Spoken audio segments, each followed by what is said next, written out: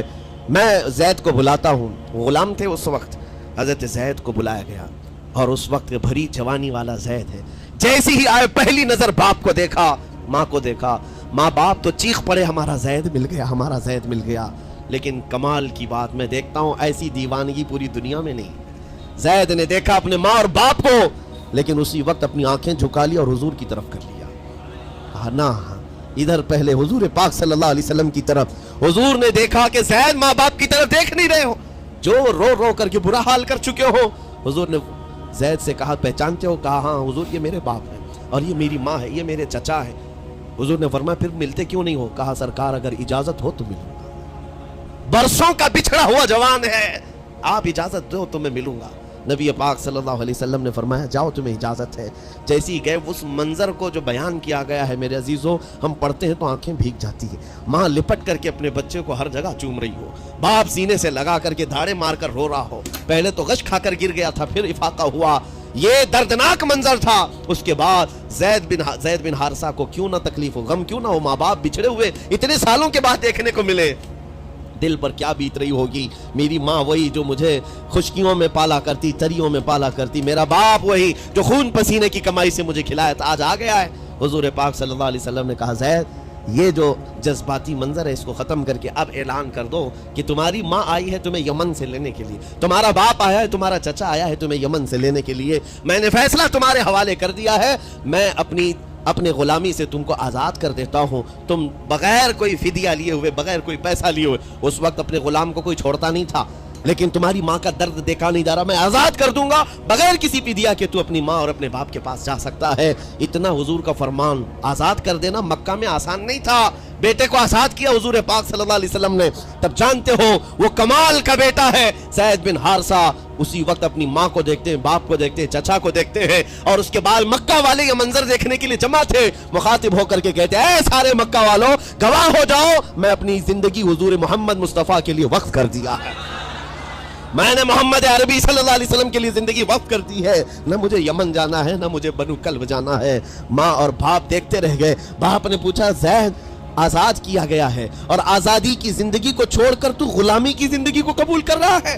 زید بن حارثہ نے اس وقت تاریخی جملہ کہا تھا، کہا بابا آپ نے جتنی شفقت کی ہوگی، یا 1000 ماں باپ مل کر اپنے بیٹوں پر جتنی شفقت نہیں کیے ہوں گے، اس سے زیادہ شفقت محمد الرسول اللہ نے کیا۔ میں 1000 آزادیوں پر اس ایک غلامی کو، میں 1000 آزادیوں کو قربان کرتا ہوں اس ایک غلامی پر، میرے لیے زندگی بھر یہ غلامی کافی ہے۔ اتنا کہا تھا میرے آقا صلی اللہ علیہ وسلم نے اپنے باہوں کو پھیلا دیا، سینے سے لگایا اور زید بن حارثہ کو لے کر خانہ کعبہ کے پاس آئے۔ میرے عزیزو، ان کا حال بھی ایسا ہے کہ اگر کوئی ٹوٹ کر چاہتا ہے تو یہ نہیں ہے کہ تو چاہ رہا ہے، بلکہ ان کا حال یہ ہے اتنا دیا سرکار نے مجھ کو جتنی میری اوقات نہیں، یہ تو ان کا کرم ہے، ورنہ مجھ میں تو ایسی بات نہیں۔ آتا ہے فقیروں پہ انہیں پیار کچھ ایسا، خود بھیک دے اور خود کہے منگتے کا بھلا ہو۔